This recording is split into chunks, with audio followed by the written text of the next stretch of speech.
ఒక్క అంశం కూడా అంటే ముందు సోదరుడు వైసీపీ నాయకుడు దగ్గర నుంచి ఇంతకంటే ఎక్స్పెక్ట్ చేయటం కూడా మన పొరపాటు అయితే మనది కాదు, ప్రజలకు కూడా పొరపాటే. ఎందుకంటే సహజంగా ఇప్పుడు మన జగన్మోహన్ రెడ్డి గారు మిర్చి యార్డ్కి వెళ్తే ఎలక్షన్ కమిషన్ హ్యాండ్ ఓవర్లో లా అండ్ ఆర్డర్ కానీ మొత్తం కూడా వ్యవస్థలన్నీ కూడా ఎలక్షన్ కమిషన్ ఆధీనంలో ఉంటాయి.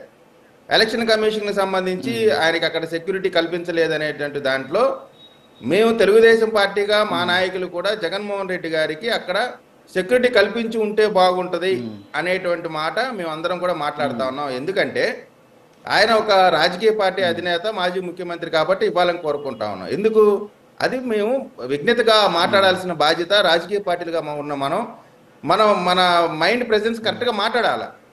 అంతేగాని నా శరీరంలో ఒక భాగం, ఆ భాగం గురించి మాట్లాడితే మీకేంటి అన్నారు. మీరు అట్లా మాట్లాడితే ఏం జరిగిందో మీకున్న సోదరా, నువ్వు మాట్లాడినప్పుడు నేను మాటలు మాట్లాడినా సైలెంట్ గా విన్నా.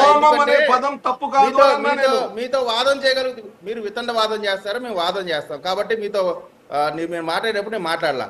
వీళ్ళు ఈ విధంగా పీకటం గురించి మాట్లాడినప్పుడు ప్రజలు ఉన్న అధికార దురహంకారాన్ని పీకారు, మీకున్న అణిచివేత విధానాన్ని పీకేశారు, మీరు దళితులపై చేసిన దాడులకి మీ అధికారాన్ని లాగ్ అవతల పడేశారు, చంపి డోర్ డెలివరీ చేసినటువంటి ఒక ఎమ్మెల్సీని ఆయన్ని స్వయానా ముఖ్యమంత్రి జగన్మోహన్ రెడ్డి గారు ఒళ్ళో కూర్చోబెట్టుకొని మీటింగ్కి వస్తే మీకున్న అధికారాన్ని పీకి పక్కన పడేశారు. జీతాలు కూడా ఇవ్వకుండా ఎంప్లాయీస్ ని, ఉద్యోగస్తుల్ని, పెన్షనర్స్ ని అల్లాడిస్తే మిమ్మల్ని మీకుండేటువంటి అధికారాన్ని పీకి పక్కన పడేశారు. ఇంకా ఇట్లాంటి 100 ఉన్నాయి. మీ పీకటం, మీ ఎంట్రుకలు ఎవడు పీకడండి? మీకున్నటువంటి అహంకారాన్ని, అధికార మదాన్ని మొత్తాన్ని కూడా పీకి ఇంట్లో కూర్చోబెట్టి చివరికి ప్రతిపక్ష హోదా ఇవ్వండి అని యాచించుకునే స్థాయికి తీసుకొచ్చిందంటే అది ప్రజాస్వామ్యం, ప్రజల యొక్క గొప్పతనం.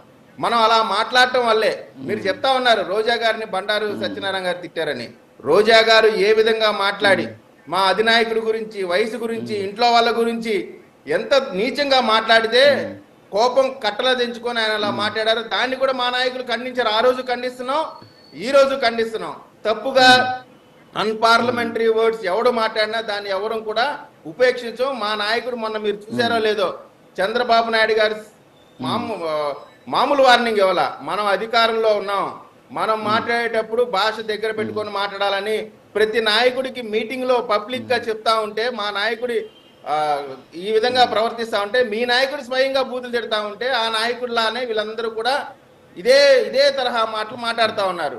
అనేకమైనటువంటి అంశాల్లో బూతులకు సంబంధించి మనం ఏం చెప్పాలా ఇక్కడ కూర్చున్నటువంటి ప్యానెల్ గా? ఇటువంటి సంఘటనలు జరుగుతూ ఉన్నాయి. ప్రజలు దీన్ని చేత్కరించుకుంటున్నారు. ఇటువంటి మనం మాట్లాడకూడదు అనేటువంటి మెసేజ్ని పంపించడం ద్వారా హెల్దీ అట్మాస్ఫియర్ కనపడేది తప్ప మేము మాట్లాడాం. ఇప్పుడు మొన్న గుడ్డలోడు తీస్తా అన్నారు. నేను అనుకుంటా ఉన్నాను, గుడ్డలోడి తీసుకోవటం అనేది వాళ్ళ పార్టీకి ఉన్నటువంటి ట్రేడ్ మార్క్. మనం చూసాం కదా, వాళ్ళ ఎంపీలు, ఎమ్మెల్సీలు గుడ్డలోడు తీసుకొని తిరుగుతారు కాబట్టి మిగతా వాళ్ళు కూడా గుడ్డలోడు తీస్తామన్నారు. నాకు అర్థం కాల, గుడ్డలోడు తీసి ఏం చేస్తారండి? వల్ల అంటే మీకు ఆ నేత్రానందం కావాలా? ఏం మాట్లాడుతూ ఉన్నారు? కనీసం కూడా ప్రజలు చూస్తా ఉన్నారు. ఈ భాష కరెక్ట్ కాదు అనేటువంటి మాట అధినాయకుడి నుంచి కింద నాయకుడి వరకు ఇదే ఆలోచనలో ఉన్నారు. మొన్న మిర్చి రైతుల దగ్గరికి వెళ్ళారు. మీరు మీ ఓపెనింగ్ రిమార్క్స్ చెప్పారు, విద్యార్థులకు సంబంధించింది ఎందుకు వాయిదా వేసుకున్నారు? ఫీజు పోరుకు సంబంధించి ఎందుకు వాయిదా వేసుకున్నారు? ఎలక్షన్ కోడ్ ఉందనే కదా. మరి మిర్చి రైతులు విషయం ఏంటంటే, జగన్మోహన్ రెడ్డి గారు బెంగళూరు కేంద్రంగా ఉండడానికి సిద్ధపడిపోయారు, ఆంధ్రాలో ఉండట్లేదు. ఇక్కడ ఏదో ఒక చర్చ వైఎస్ఆర్ కాంగ్రెస్ పార్టీ మీద జరగాలి కాబట్టి ఎలక్షన్ కమిషన్ ఆదేశాలు కాదని మిర్చి యార్డ్కి వెళ్ళడం ద్వారా కేసులు పెడతారని వాళ్ళకి ముందే తెలుసు కాబట్టి, కేసులు అంటే వీళ్ళకి భయం లేదనే విషయం అందరికీ తెలుసు కాబట్టి, ఎందుకు భయం లేదంటే చట్టంలో ఉన్నటువంటి లూప్ హోల్స్ ని పాడుకొని ఏ విధంగా కేసుల్ని నెట్టుకుంటూ వెళ్ళొచ్చో వారికి తెలుసు కాబట్టి, వారు అందులో సిద్ధహస్తులు కాబట్టి ఈ విధంగా కేసులకి వాళ్ళు భయపడరు. ఆ మాట అందరికీ తెలిసిన వాస్తవమే. ఎందుకంటే స్వయంగా బాబాయిని చంపిన హత్య కేసులో అవినాష్ గారినే పక్కన కూర్చోబెట్టుకొని తిరుగుతా ఉన్నారు. మీరు ఒక విషయం చెప్పండి, పులివెందలలో వైఎస్ఆర్ గారి తమ్ముడు రాజశేఖర రెడ్డి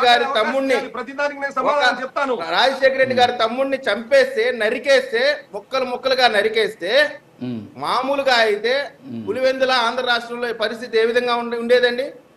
కానీ ఒక్క చిన్న విధ్వంసం కూడా జరగలేదంటే మీరు కుటుంబ సభ్యులే వారిని చంపేసి అది చంద్రబాబు నాయుడు గారిని నారాసుర రక్త చరిత్ర అని చెప్పి రాజకీయ అంటే వీళ్ళ రాజకీయానికి అధికార దాహానికి ఎవరినైనా ఎలా అయినా శవాల్ని వాడుకోవటంలో కూడా వీళ్ళకి బ్రాండ్ అంబాసిడర్లు, బూతులు తిట్టడానికి వైఎస్ఆర్ కాంగ్రెస్ పార్టీ బ్రాండ్ అంబాసిడర్లు, శవాల్ని వాడుకోవడంలో బ్రాండ్ అంబాసిడర్లు, ప్రజల్ని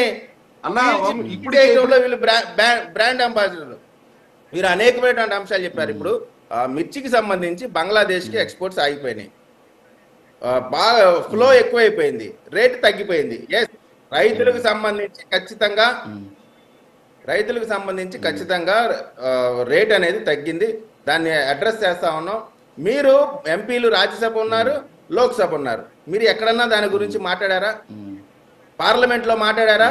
కానీ మా నాయకులు మాట్లాడుతూ ఉన్నారు, పార్లమెంట్ లో మాట్లాడుతూ ఉన్నారు, కేంద్ర మంత్రుల దగ్గరికి వెళ్తా ఉన్నారు.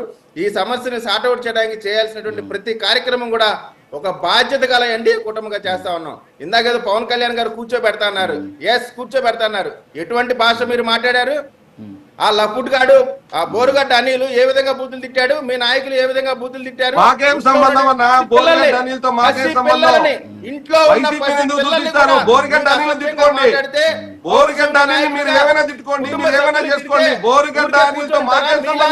సొంత బాబాయ్ కూర్చునేటువంటి తత్వం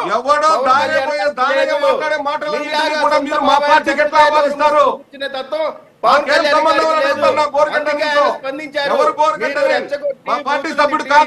మహిళల్ని మీకు మెడల్ వేయాలా?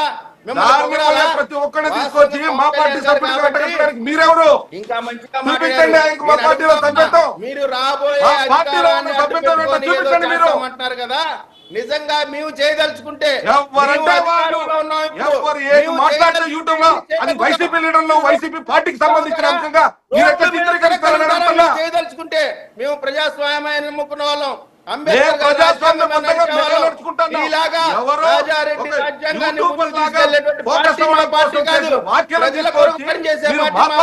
మా నాయకుడు కంటకట్టడానికి మీకే అధికారం ఉంది. ఇదే ప్రజాస్వామ్యం అంటే. అనిల్కి మా పార్టీకి లేకుండా ఆ బూత్ ఉన్నారంటే ఇంతకంటే దివాలా కోరు దౌర్భాగ్యపు రాజకీయం. ఎవరండి దివాలా కోరుతానని వెళ్తున్నారు? మీరు మాట్లాడే దివాలా కోరుతాను. ఇప్పుడు ఎంత దివాలా కోరుతనంగా వ్యవహరిస్తున్నారో తెలుసా? మీరు రైతుల్ని పరామర్శకి వెళ్తే మీకు ఎందుకంటే ఎంత కడుపుంట?